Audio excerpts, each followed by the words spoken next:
que finalement le foncier, c'est le principal blocage pour le développement des plateformes logistiques de grande envergure au Maroc? Est-ce que ça fait partie, est-ce que c'est le principal blocage ou est-ce que c'est un des blocages?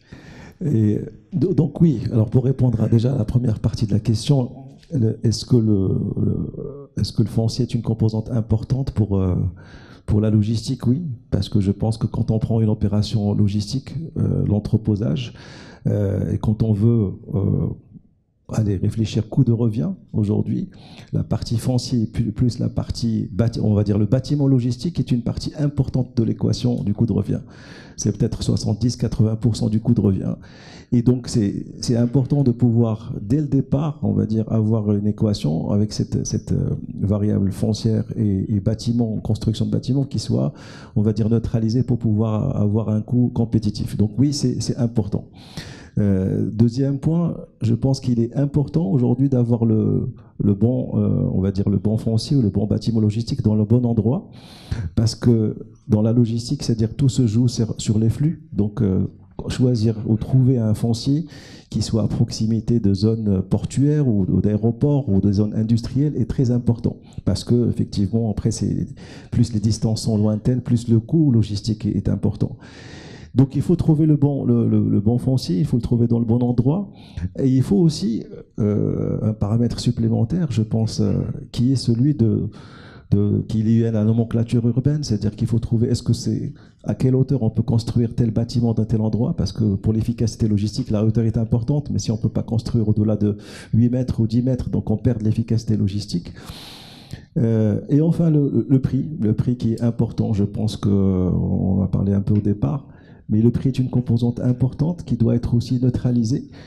Je pense que pour parler de l'approche de BLS, aujourd'hui, donc on est sur un plan d'expansion qui est assez agressif et assez rapide. Et on a dû prendre notre bâton de pèlerin et chercher des terrains un peu partout au Maroc.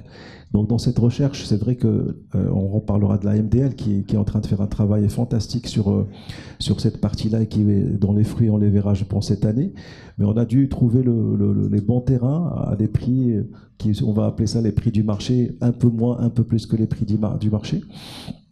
Et ce qu'il faut retenir, c'est que je pense que c'est un challenge qui va être adressé très bientôt par, en tout cas, le travail de la MDL aujourd'hui, qui va mettre à disposition, je pense, pour tous les opérateurs logistiques des terrains dans différentes zones du Maroc qui vont pouvoir, on va dire, neutraliser cette partie disponibilité, en espérant aussi qu'elle sera neutralisée sur la partie prix. On ne sait pas à quel prix ça sera commercialisé. Mais aujourd'hui, si vous posez la question, il est important d'avoir aussi du bon foncier dans le bon endroit, d'avoir de la massification, de la mutualisation et d'avoir des prix au mètre carré de ces fonciers qui soient intéressants.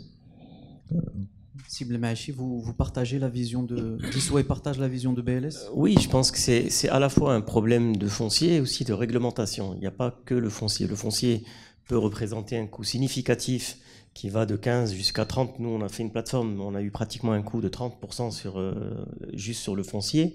Après, est-ce que le foncier est déjà directement exploitable ou il faut l'aménager? Donc, il y a des coûts d'aménagement. Est-ce qu'effectivement, il est sur des axes routiers où il faut faire des concessions par rapport à ça? Mais la réglementation elle-même fait qu'aujourd'hui, grosso modo, le métier de la logistique n'est pas foncièrement reconnu dans les textes. On a des zones industrielles, on sait définir des zones industrielles, mais dans la zone industrielle, on n'a pas le droit de faire de la logistique, ce qui est une aberration, parce que l'industriel a plus besoin d'un logisticien à proximité de lui pour pouvoir externaliser justement une partie de ses stocks de matières premières ou de produits finis. Et donc, il faut au contraire créer des zones mixtes où on peut avoir des synergies entre des industriels et des logisticiens et avoir une réglementation qui permette d'aller justement soit à des hauteurs ou d'avoir des contraintes qui sont adaptées à la logistique. Or, aujourd'hui, quand vous allez dans une zone industrielle de type IN2, la logistique n'est pas reconnue et il faut passer par des dérogations, etc. Donc la réglementation elle-même est largement obsolète et ne permet pas aux opérateurs de trouver du foncier directement exploitable.